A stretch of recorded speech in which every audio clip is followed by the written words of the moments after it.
with our discussion today. So as you all know that Professional Solidarity Forum, specifically in terms of Hyderabad chapter, has been engaged with various activities like job and career guidance is one of our core activity that we are involved in. We have core social services under which we take care of health awareness of the slums. We organize blood donation camps all across the city whenever it is required. We also organize like relief camps for the underprivileged. Like I can share one example with you is with the current situation of COVID-19 that has been erupted with the lockdown all across the country. PSF has took up this responsibility on its shoulders, and we started with a drive of supplying the food, the packaged food to the people, those who stay outside hospitals, maybe those who have been traveling and staying in the city for some time. As they've been locked down, they cannot move. So as the hotels are closed, as we do not have restaurants where they can buy and eat food, to address that particular need,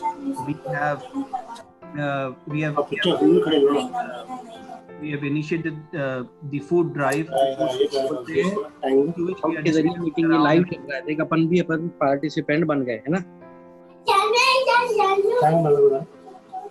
Just 1 minute. There are already 109 participants there. So I was just saying that PSF has basically taken up this particular responsibility to wherein we are targeting to serve 200 package of cooked food to the people, to the deserving people, those who are in the city, who are staying outside the hospitals maybe, or living on the streets without homes. And at the same time, we have also took up the responsibility to supply ration to the daily wage laborers, or people those who earn their livelihood on a daily basis, those who are suffering today. So PSF has took up that challenge to prepare 4,000 ration kits, which are costing around 600 rupees per kit, to and reach out to 4,000 people all across the city, and out of which we have covered around 2,200 kits have been supplied so far, and we are targeting to reach out more as per the requirement. So with no further delay, I would introduce our guest speaker today, who is a well-known personality. Dr. Taha Mateen Saab is known to everyone. And let me just stop share my screen here. Just 1 minute.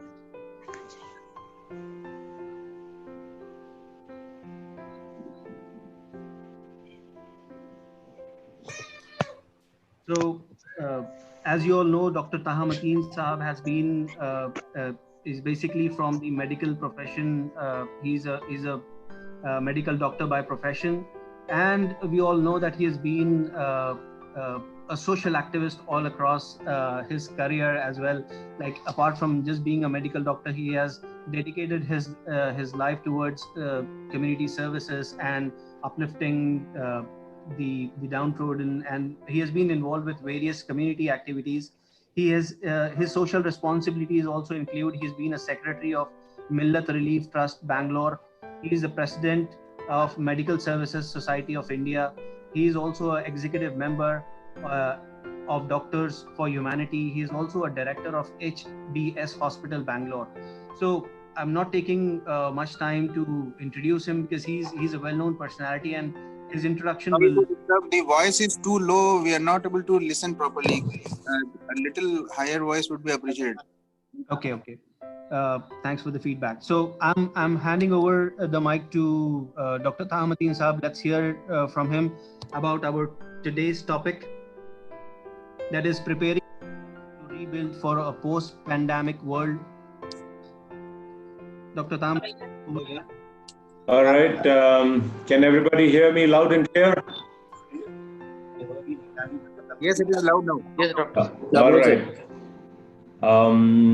Alhamdulillah, Rabbil Alameen. Wassalatu wassalamu ala Rasulihil Kareem. A'udhu billahi minash shaitanir rajeem. Bismillahir Rahmanir Rahim. Assalamu alaikum and good afternoon, everybody. Happy lockdown lockdown, I'm sure you're all enjoying the isolation and the loneliness and nothing to do kind of business. I'm not sure how many of you are seriously working at home, but I hope and pray that all of you are at home at this point of time. Stay home and stay safe is the mantra of the day. And let's hope and pray that all of us come out of this pandemic safely, happily, with all our families intact and our country intact, socially, economically, and politically, inshallah. We've been hit hard. We've been really hit. It's been bad. Almost 1 million cases worldwide as of now. More than 60,000 deaths, lockdown, dead bodies everywhere. There are reports from New York City that outside the hospitals, there is a row of refrigerated trucks. You know why? In small hospitals, in a 500-bed hospital, per day deaths are exceeding 250. You can imagine if there are 300 deaths per day in a single hospital, where are you going to take the dead bodies? Who's going to take them? The families are at home. They are kind of in lockdown, quarantined, in a lot of difficulty. And you know what? Most of these deaths, they are dying alone, lonely deaths. Nobody to even, commiserate and feel bad and sorry about. Friends, brothers, sisters, and my dear professionals, this is a time when we have been rudely awakened by this virus, a simple RNA droplet covered by a lipid bilayer. That's it. And everybody is isolated, businesses are down, flights are down, the world is crying, helpless. You should look at Mr. Trump's face and you will understand the sense of helplessness. You should look at the New York governor, Andrew Cuomo, and you should look at how he's appealing to the world. I mean, he's desperate. As of yesterday, they went to all private hospitals and seized ventilators and brought them to New York. The Prime Minister of Italy is famously, expressed his helplessness, and hoping that help will come from somewhere, and he didn't know where. So we've been rudely awakened, like I was saying, from a sense of complacency. A sense of complacency. Nothing will happen. I have a good job. I do my exercise. My blood pressure is fine. I don't have sugar. My wife and children are doing well. My wife also works, has a great job. Children go to school and college, and the best of schools and colleges. And Mr. Modi is taking care of us in the center. And therefore, there's nothing to worry about. So let's have fun, frolic, vacation. Our only concern is, which is our next vacation? Where do I go on a cruise next time? And this kind of sense of complacency has been rudely awakened us. We've been forced to rethink the truths that we have assumed. Are they the real truths? We need to reconsider our assumption. What truth is all about? What is fake? What is science? Is science the truth? Is it our savior? Is that what technology is all about? And by the way, what about expertise? Who are we? Who are we going to put at the helm of affairs in economics, in healthcare? Who is going to be our president? Who is going to be our prime minister? Who is going to be our journalist? Who is going to speak as an anchor? Are these people going to be experts or non-experts? Famously, but not particularly. We have showmen, we have fashion people, we have sports people, We have non-experts talking on serious subjects. We need to rethink. We need to rediscover ourselves. Who are we after all? What are the things we value? Our freedoms, our individualism, our liberalism. What is it that is very, very important to us? Friends, we need to rethink some of the freedoms that we enjoy for granted and what we have been doing about it. We need to rethink how we are taking care of laborers, migrant laborers, their social security systems, and the fact that we have lost a sense of seriousness. Our sense of seriousness is gone. Like I said, fun, frolic, enjoy Marty, fashion, food, and WhatsApp messages, a chalta hai attitudes, keep doing forwards and enjoy your Netflix when you are in isolation. After all, what better is there to do? Is there anything else in life? We can spend our time the way we want. We don't bother about anybody else. We are unconcerned about the neighbor who is lonely. We are unconcerned about our parents. In isolation, we have a complete agenda. And as a nation, we are also forced to think about what we started off in 1991, the liberalization, the privatization kind of policy that we had. Today, when healthcare is in crisis, we are realizing that our government hospitals don't have the healthcare systems to take care of us. Our government systems don't have the research technologies to even make a test for coronavirus in good time. Nobody ever told them that you need to do this. South Korea could do it in 1 week. America has not done it. India has not done it. Why? What about medical equipment? You know, we do not have the expertise to make ventilators at low cost. Why? Don't we have the experts to do that? These market-based models don't work.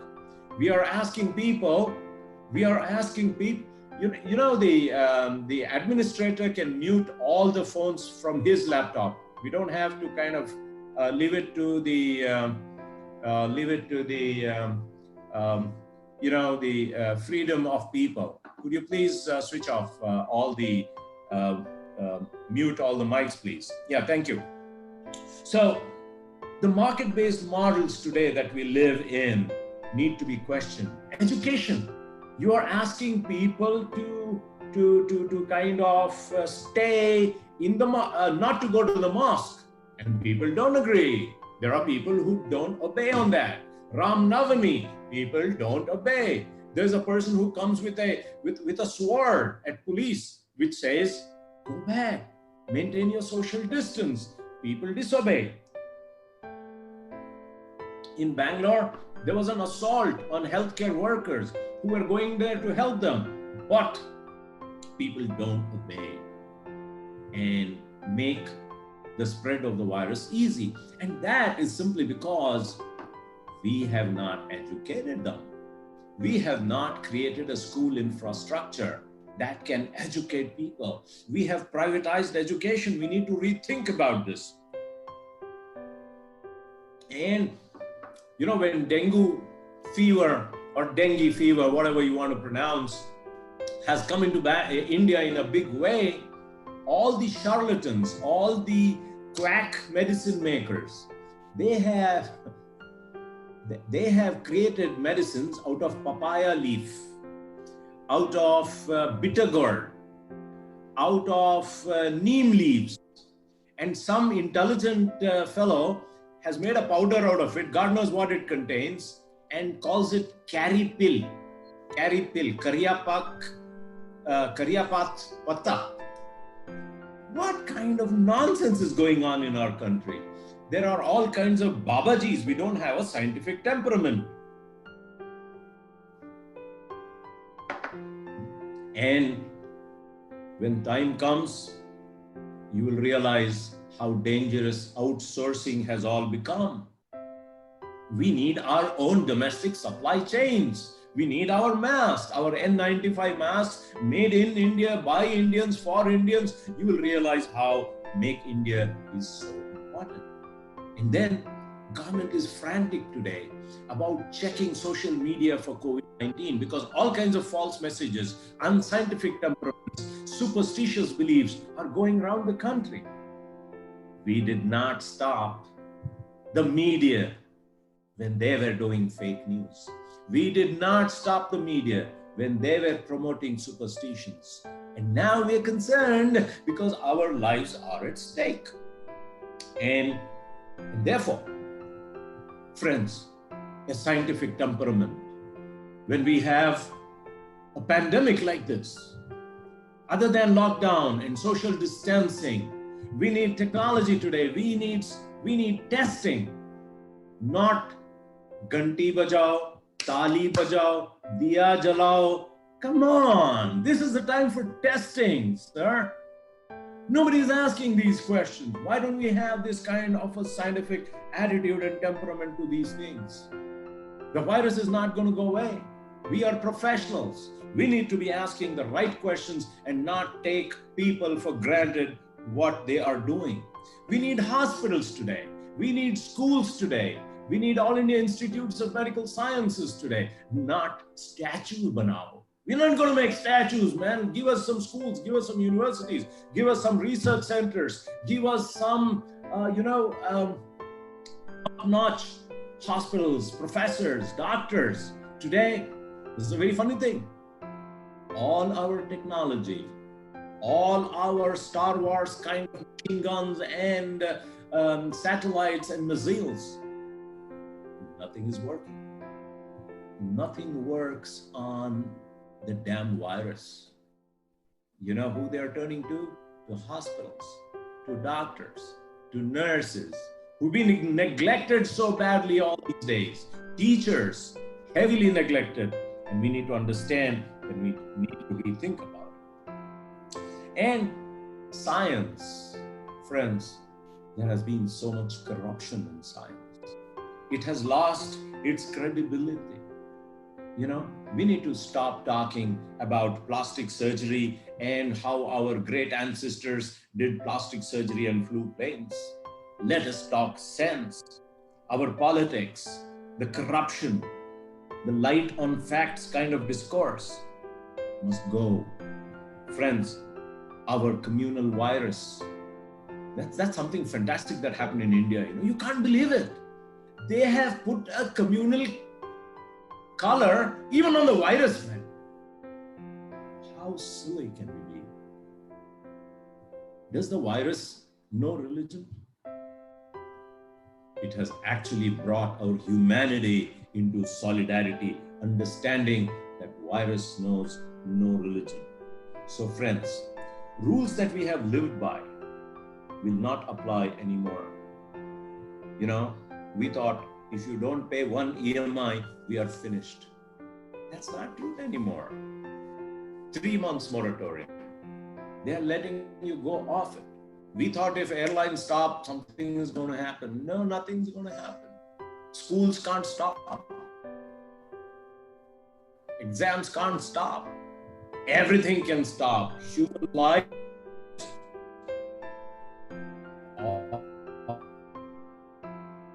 are important.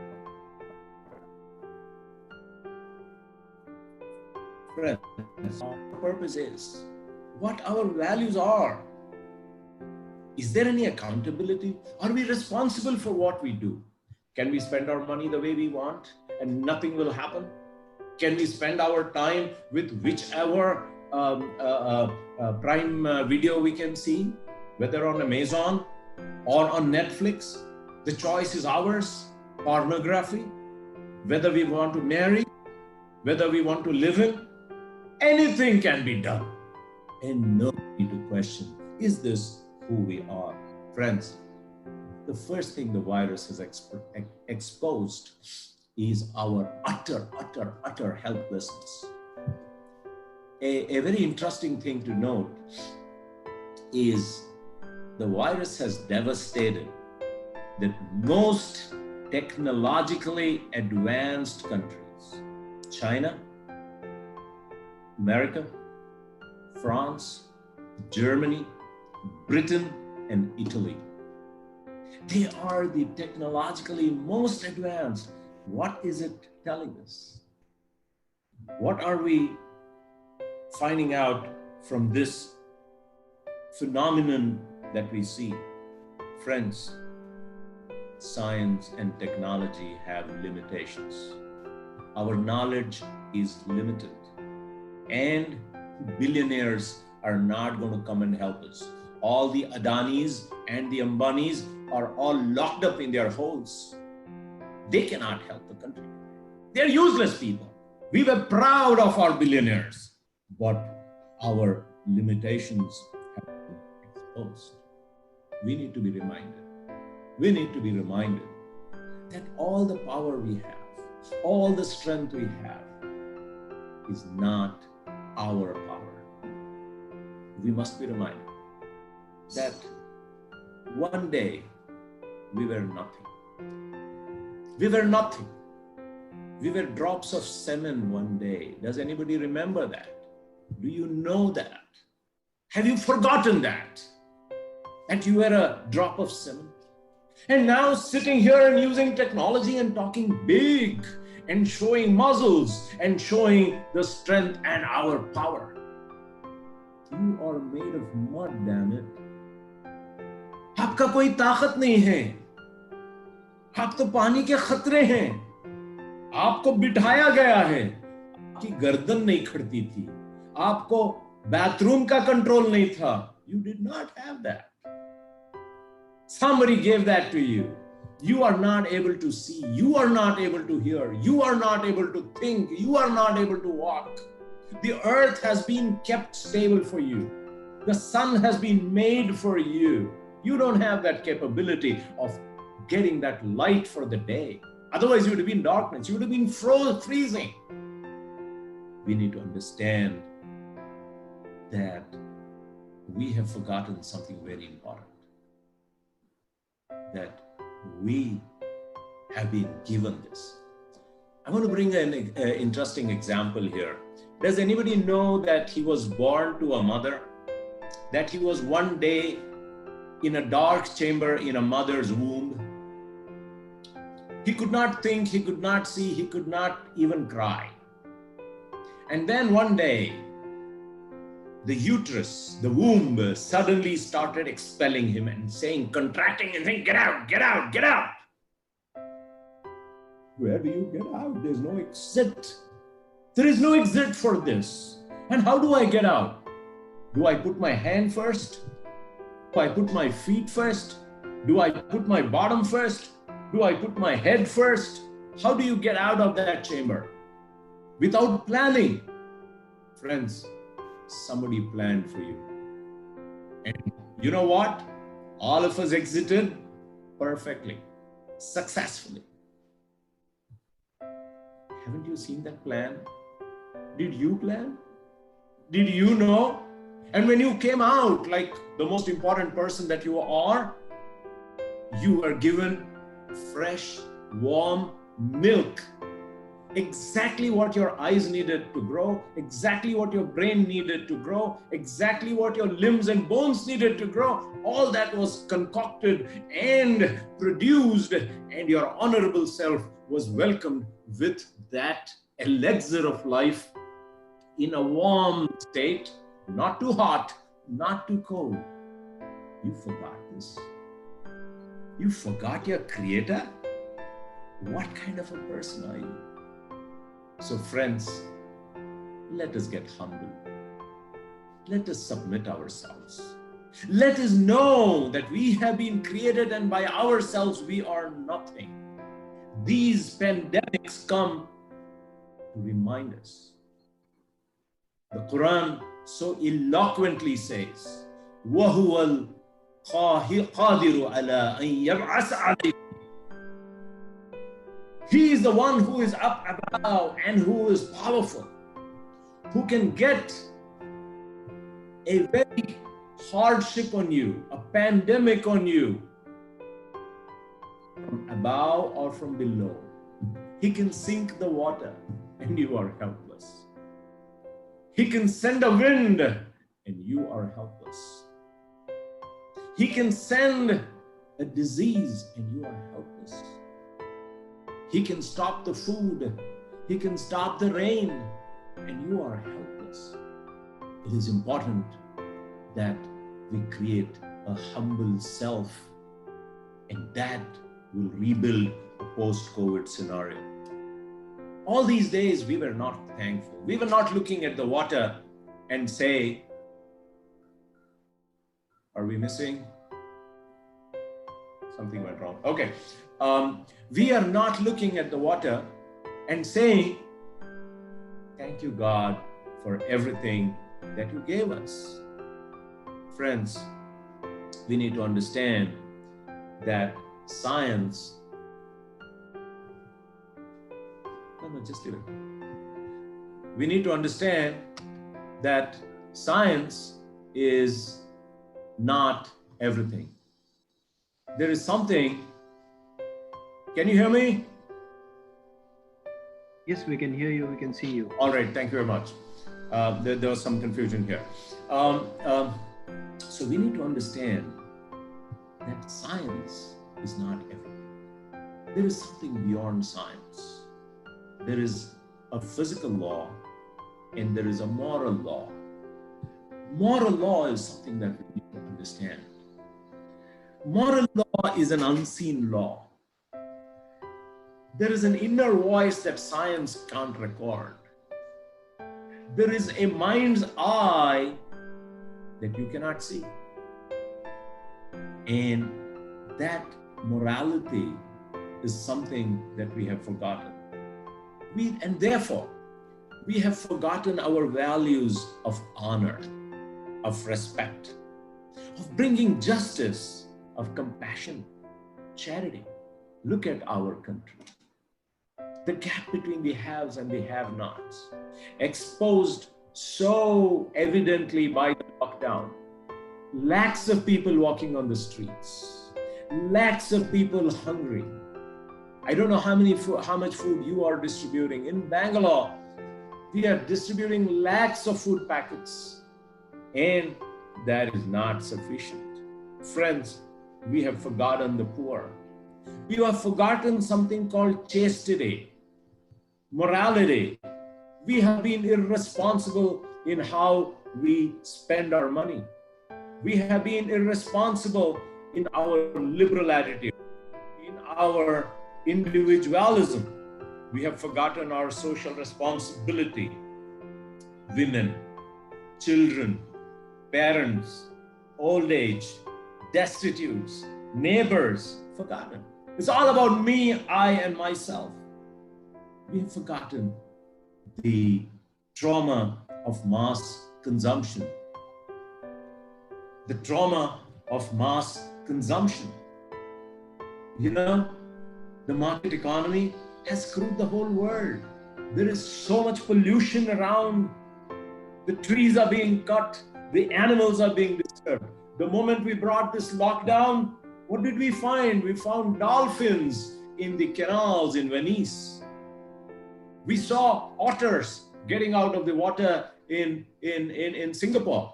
I'm told there were dolphins on Marine Drive. Amazing.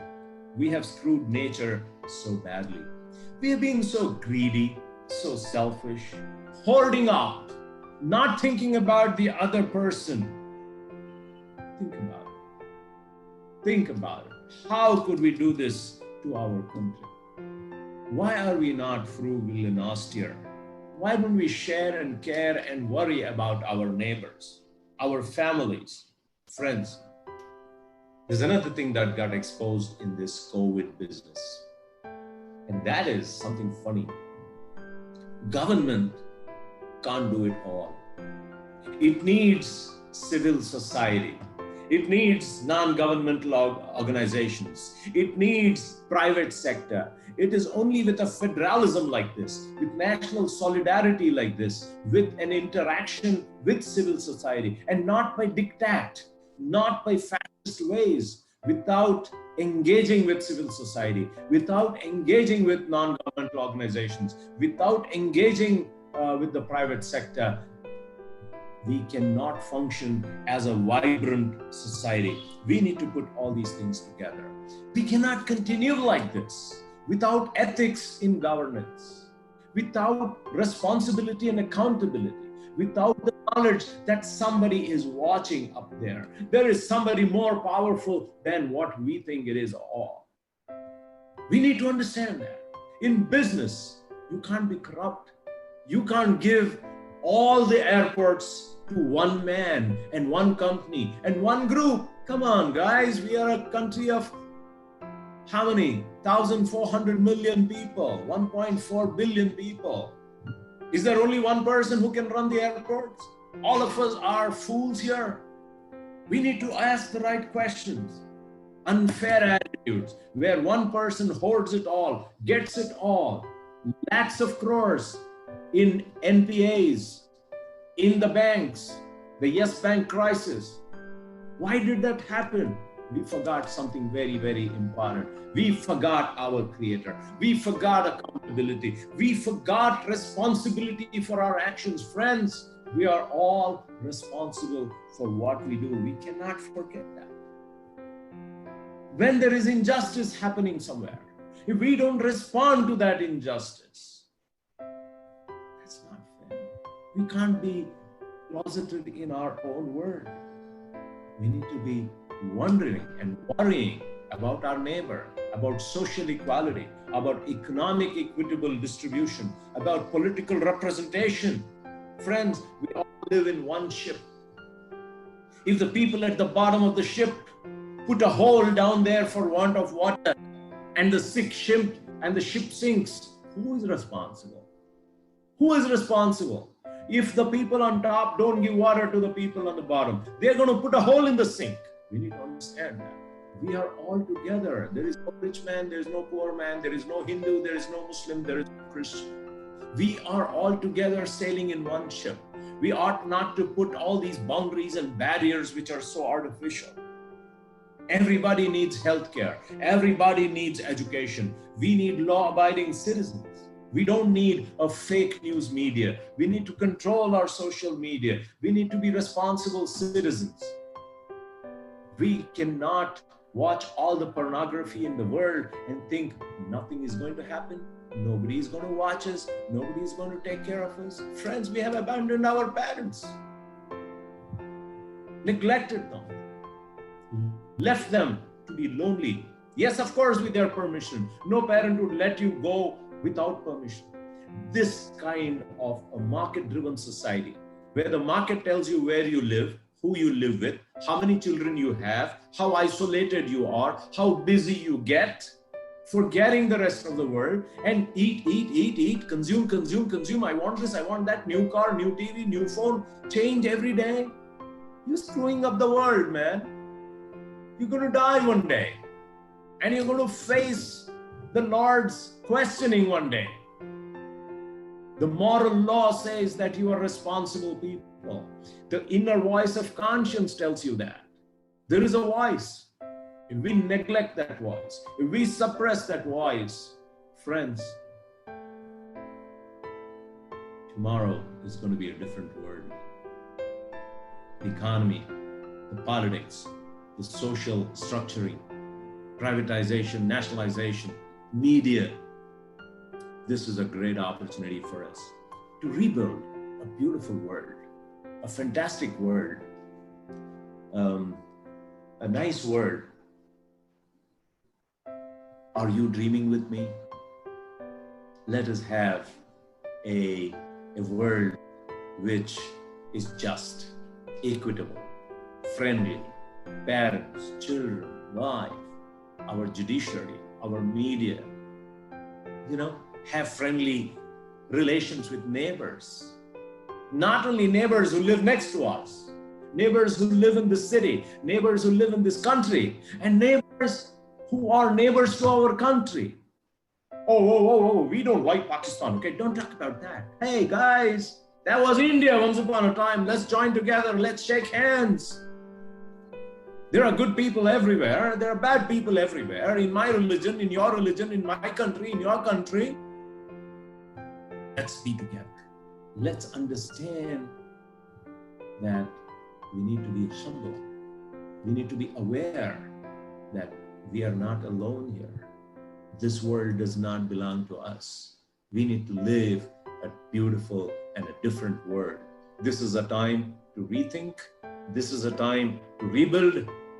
This is a time to introspect. This is a time to show solidarity.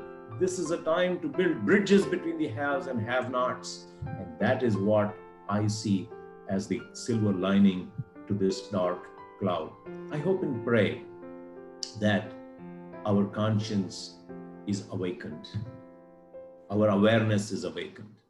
Our complacency is suppressed. Our arrogance is killed. Our compassion is awakened. Our greed and selfishness goes away. We rise up today. India rising, our country rising in the true sense. Let us be law-abiding citizens. Let's develop a true scientific temperament, not driven by market tendencies. And I hope and I wish all of you that we need to move, we need to grow. Thank you very much for a patient hearing. I'm open to questions. Anything you want to ask, please go ahead.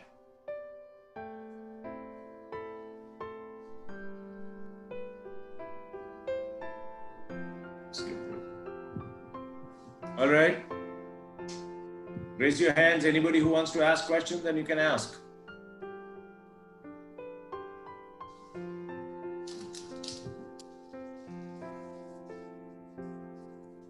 No questions?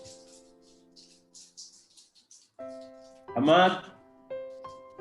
Yes, sir. Let me just unmute people so that You got to be loud. Just give me 1 minute. Let me just make the changes in the settings so that people can unmute and talk. Yeah.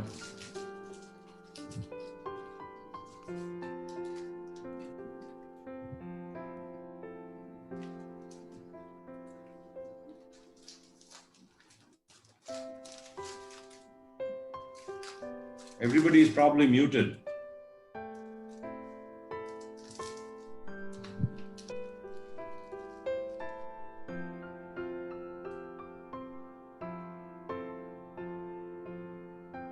Okay. Assalamu alaikum. My name is Niamatullah Sharif. I have a question. Okay. See, the current situation where the coronavirus is spreading, one of the reason might be the Nizam Markaz. Do you think where we have gone wrong, or is it okay according to Islamic tradition? Look here. It's extremely unfortunate that people at the Nizamuddin Markaz, which is an international center, it's a real international center,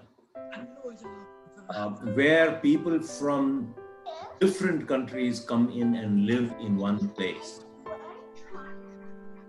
Coronavirus, people have been talking about from December, January, February, and March. And you know what? Nobody ever went and told them to get out. Nobody stopped the flights until too late. Nobody did that. And therefore, we need to understand that whatever happened there was very, very, very unfortunate. Instead of getting into a blame game, everybody can blame everybody else. It's a human tragedy. This is not the time to create blame games. I agree, there should be some individual responsibility, some collective responsibility of the Jamaat, and some responsibility at the government and intelligence level. Everybody is responsible for this human tragedy that has occurred in Nizamuddin. Some very important people have died. Some very important people have been suffering terribly. And therefore, it is not a religious issue. It is not a communal issue. It is an issue wherein we have failed as a people, as a community, as a country, as our intelligence. And therefore, it's a human tragedy. It needs to be as such, and we need to take precautions. Thank you. Assalamu alaikum, Dr. Sir. Abdul Yeah, Momin walaikum here. My question is, this whole COVID scenario has greatly impacted the urban spaces. Right. And relatively the rural areas are pretty much in control, and the life is has not come to a grinding halt. So How do you know that? I live in the rural space. And 1 month ago I was in an urban space, and I can clearly find the difference between the two. Mhm. So do you think we also should start thinking about de-urbanization? Mhm. In fact, thinking seriously about it, because I know for a fact that I actually work in an urban place, and my life is dependent on that. But then, given these circumstances, do you think it is really important for us? And this is the time that we need to start thinking about that. Deurbanization is not a well understood term. I think we should be thinking of certain steps that makes life more simple, more easy, nicer. Urbanization has created big walls between people.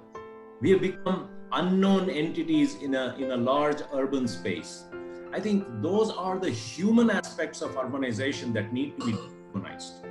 Mass consumption of urban spaces has really destroyed the world around us. So I think that it's those aspects of urbanization, wherein there is nuclearization of people, where there is gumnami of people, where there is mass consumption. I think these are the trends that we need to stop. And therefore, reducing corruption, reducing pollution, and these kind of things is what we need to stop. Yes, there are aspects of urbanization that we need to change urgently. I agree with you. Assalamu alaikum, Dr. Saab. This is Farooq. Dr. Saab, I have a question. Mm-hmm. Like with all such brains, I mean, we have so much advancement in the medical field, and we have so many research like worldwide. Now it has become a global pandemic issue. So Right. like how long will it take for this vaccination or for the cure to be available? Well, probably a year. At the earliest, that is. Assalamu alaikum, Dr. Alaikum salam. Well, this Ruhil here. Yeah. One thing is certain that the economic impacts of this pandemic will be far-reaching. Right. Similarly, I want to just have your insights on the impacts or repercussions of this pandemic on health sector. Like what will be the post-pandemic scenario when it comes to health in India? I mean, health sector in India. India has the least GDP spending on healthcare in the whole world. It spends something like 1.3% of the GDP on healthcare. True. I think we are going to be more demanding. I mean, people are going to demand that government spends more money on healthcare, not in empowering the rich corporate hospitals. It should go into empowering people. We need a NHS-like care, like UK, wherein some kind of socialized care, and everybody, including the minister, has to go to the same hospital that his own security guard goes to. We are equal as human beings when it comes to healthcare. This is something that we have completely forgotten, and our poor don't get any decent healthcare in this country. And therefore, it should change. But I wish that awareness comes and people demand. And definitely in advanced countries, in good democracies, these are happening. America is waking up. He's saying we need our own supply chain. We need cheap ventilators, not $18,000 or $20,000 ventilators. That's not what we want. We want ventilators that can be built easily at a low cost, because medical equipment companies big money. So we need our own research, we need our own equipment, and the healthcare sector should be deprivatized to a large extent. Assalamu alaikum.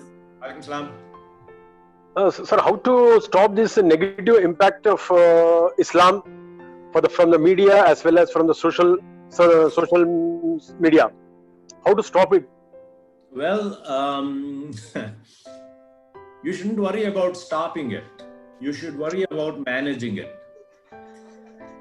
I don't know why you're so concerned about it. It is only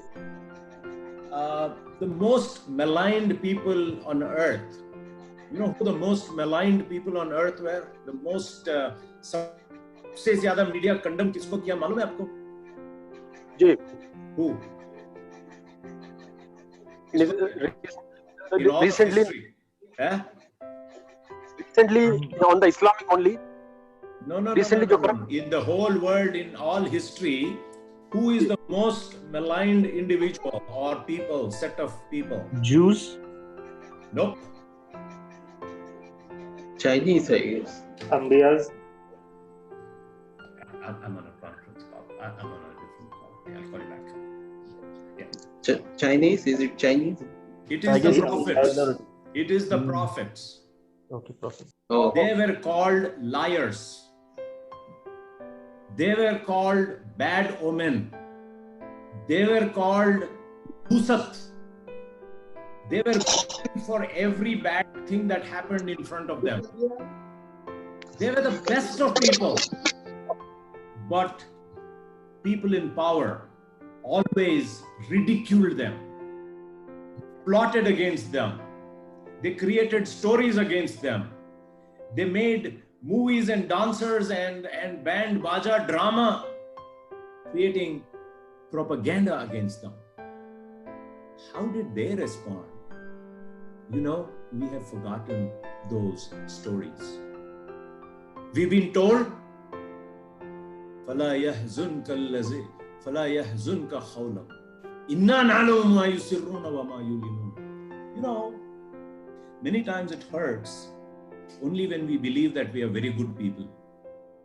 When somebody criticizes us, do we become like that? What is the threat? Why do we feel hurt when somebody says bad about us? We need to question that. There is no need to feel hurt about it. We need to ignore it. Wasbir ala ma yakhulun. Sabar karo unke jo baatein hain us par. Stay patient, man. Mind your own business. When dogs bark at an elephant, do you think the elephant will go behind the dogs and says, "Don't bark, man, don't bark, man, don't bark, man"? No, it minds its own business. Friends, we have a lot of important things to do. Did you forget that incident when a Jewish man, Hazrat Abu Bakr, in the middle of a market and started abusing the man wrongly, not even rightfully, wrongly started abusing him. The Prophet was standing next to him and Hazrat Abu Bakr was silent as he was being abused. And the Prophet was smiling at this scenario where there is abuse, your father, your mother, your sister, and your grandfather, and your community, and your religion, and everything is terrible. And you are all bad people, you're all terrorists. And Abu Bakr is silent. And the Prophet has a smile on his face. And then Hazrat Abu Bakr starts defending. No, look at my heart. I have never spoken the lies. I am such an honest man. I have never done this. Look at our books. Look at my children. No. The moment he started defending, he walked away. So, Hazrat Abu Bakr later met him and said, "What kind of a friend are you? We've always been together. I got into trouble with this man and you did not help me. Instead of supporting me and being by my side, you quit that place." The Prophet said, when he was abusing, when that man was abusing, and Hazrat Abu Bakr was silent, he was told that God and his angels were replying to that. They were replying to that. We need to understand that there are نَحْنُ أَوْلِيَاؤُكُمْ. The angels say, if you lead a good life, a God-fearing life, an accountable life, an open life, a conscientious life, you are surrounded by good angels who will give reply. God has his own media. You don't worry about destroying them. You don't worry about stopping them. You worry about what you should do. And many times, there are certain things that are really bad in us. We need to thank them. They are actually polishing our gold and our diamonds that we are. We become more brilliant. We become more beautiful. They are showing us a mirror to look ourselves in. Are they bad people? No, you should welcome them because they will expose your shortcomings. If you are bad, correct it. If you are not bad, then say, thank God, move ahead in life. They are not going to change you. You're going to continue doing good. You're going to continue calling people to the right thing. You are not going to grieve. You are just going to avoid. Kaha gaya, fa'arid anhum. Ignore them. Don't join issue with them. Don't become WhatsApp warriors. It takes you away from your real purpose. You are a da'i. Call them for the good. Tell them good things. Tell them moral things. Remind them about God and Prophet and the day of judgment. There are serious business things to do. There are people who are poor who need to be fed. There are sick people who need to be, given health care. There is social injustice, political injustice, economic injustice. And the only thing you will fight is for your own self-esteem. The only thing you will fight for is because they told something bad for our community. You don't fight. God will fight that. You take care of yourself. You take care of your responsibilities. You ignore them. And that is the lesson that we have been taught. We ignore them. We look the other way. The angels will reply to them. God has his own media, how he will help. And believe me, the good ones, the truth shall always prevail. Thank you for that question. Next. Inshallah. Jazakumullah khair. All right. Dr. Zab, I have a question, Hamad here. I wanted to ask you, as most of the people are locked down and they're working, most of them are working from home, specifically the professional fraternity, those who have joined here, and a few others are not able to go out. And we see that this will certainly continue for a little longer than expected. As we first it was said that it will continue till 5th of April. Then we see that it will be extended for some more time. So and it is creating a little kind of a distress among people while they are still staying with the families, right? But so the ray of hope that we see. While we see that this we will certainly inshallah overcome this situation very soon, and then we will lead a normal life.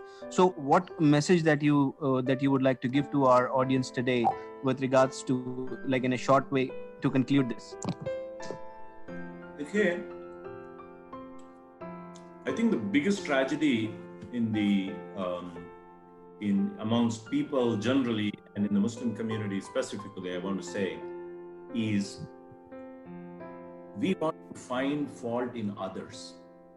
We stop doing that immediately. Inni kuntu minas zalimin. You need to understand that the world is bad not because of the other person, not because of fake news, not because of somebody else or some party. It is bad because I am bad, not because you are bad. Stop changing others. Change our own self. And to do that, you need to ask the right questions. And those right questions are asked in the scriptures, in the books. And I would recommend every single person to use this opportunity to read the Quran with meaning, to introspect, to deeply think and ponder the kind of questions that the Quran asks. قُلْ مَنْ يُنَجِّيكُمْ فِي ظُلُمَاتِ الْبَحْرِ وَالْبَحْرِ تَضَرُّعًا قُلْ مَنْ يُنَجِّيكُمْ. Say, who will save you? Who will save you on the earth and on the water? When you are lost and you pray, God, save my mother from this coronavirus. Who do you think saves? Your immunity? Your drugs? questions. Awalam, what is this? Antum, amintum, amintum, man fis samai, an yakhsifa bikum al-ard. How complacent you have become. Haven't you wondered that the one above can shake up the world and make pieces out of you and your buildings and your planes and your armies? What can your armies do in front of the armies of God? Hidden armies, unknown armies. Questions. فَلْيَنْظُرُونَ haven't you seen that you are a droplet of water and you will die and go back? You know, questions that are raised in the Quran kind of make you aware of who you are, aware of your parents, responsibilities to your wife, responsibilities to your children, responsibilities to your husband, responsibilities to your neighbors. You've forgotten that. Somebody has to remind you. And this is a good time to go back to those basic questions that make us human beings and introspect and search inside ourselves how we can become better. If the internal world changes, our external world will likewise change. So I think a deep introspection, a reading of the Quran, and a firm commitment that we, if God saves us from this pandemic, we will be better persons ourselves, and we will take care of those deprived individuals all around us, of those people who we are in control with, who we think we are in control, and who are weaker than us. If we are compassionate, work together, read, study, understand, not watch movies and engage in WhatsApp. I think if we can give up some of these wasteful things, not worry about what the media says, throw your phone, throw your WhatsApp, take up a good book, read the biographies of great people like Umar radiallahu ta'ala, Bakr radiallahu ta'ala. What kind of people they were? Of Moses, of Jesus Christ, alayhi salam, you know. I think these are the things that I would want, that we deeply introspect, read, ponder, and have a deep sense of change and struggle hard, persevere, so that we live in a better, big, nice, just society. That's my advice.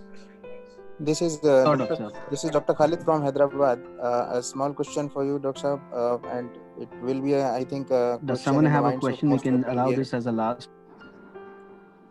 Yeah, I have a question. Can I ask? Go ahead. See, the question is that a lot of people have been discussing and asking me also, how do we know that at a particular time now we will go slowly out of this pandemic in India? At the time we are seeing the increase, the trend is increasing. So what will be the signs which could indicate that the pandemic is now reached its the peak in India and will now go down? Well, the number of cases will start decreasing. But in India, there's something very, very strange. We are not testing at all. So the Indian numbers are not reliable at this point of time. And nobody is asking the right questions. Media is sleeping. We don't test our people enough. It is only when it becomes very obvious to the clinician, only then we are testing. And therefore, our numbers are not as reliable, but we have lived through these crises. We have lived through HIV. We have lived through the Spanish flu. It's a matter of time. After every difficulty, there is ease. Exactly when it will go, I don't know. But you should expect that the Spanish flu lasted for like 3 years, from 1918 to 1921. And you can expect this to last at least a year and a half.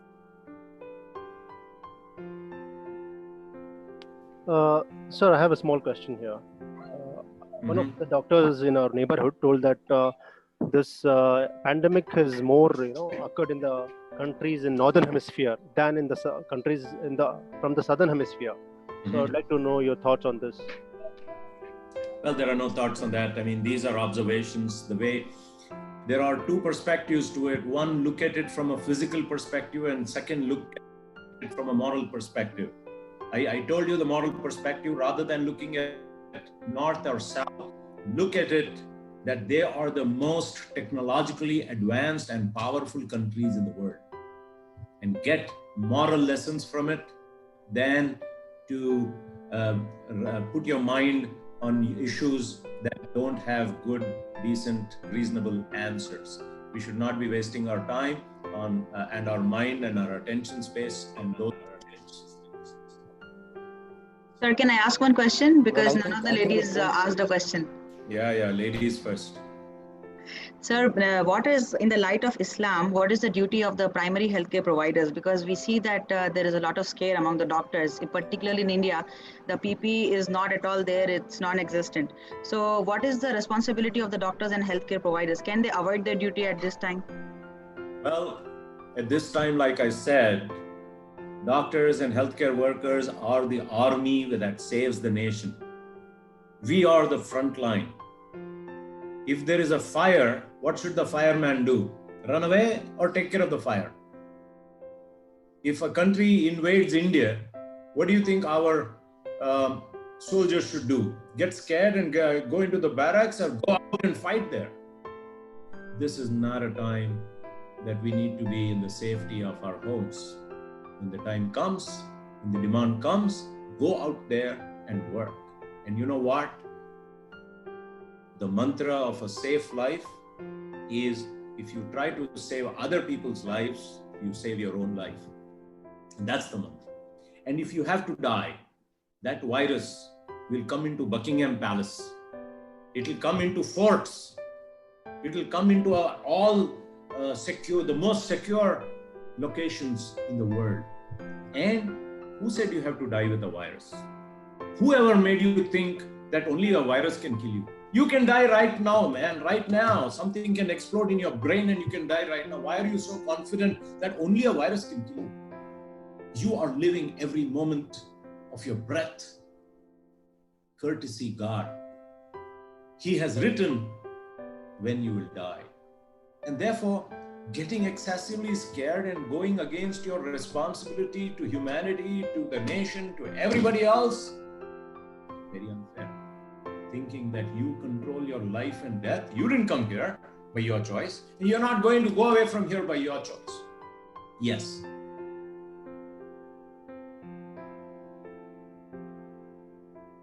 Okay, so we are on time, respecting the time for each and every individual here, including the speaker. I would like to conclude this particular meeting today. This is the first time that we have organized this kind of a session online, and PSF aims to continue this going forward. We are also planning for one more session tomorrow, that is Sunday, and we will communicate on the topic and the speaker as well. So while people more, would like to learn more, would like to interact more, inshallah we will have more sessions coming in the near future as well. In case you have any further suggestions, you can always get back to us on. I would request you people, those who haven't joined any network groups as of now, can just join the network group number 3, so that we can have interaction, we can have communication, you can share the topics that you want us to cover in the future, and inshallah we will take care of that. With a humble heart, I certainly would like to thank Dr. Taha Mateen for sparing such wonderful time with us. He has never said a no for us whenever we required him, and once again he proved that, and I'm really thankful. Jazakallah khair, Dr. Saab, for spending time.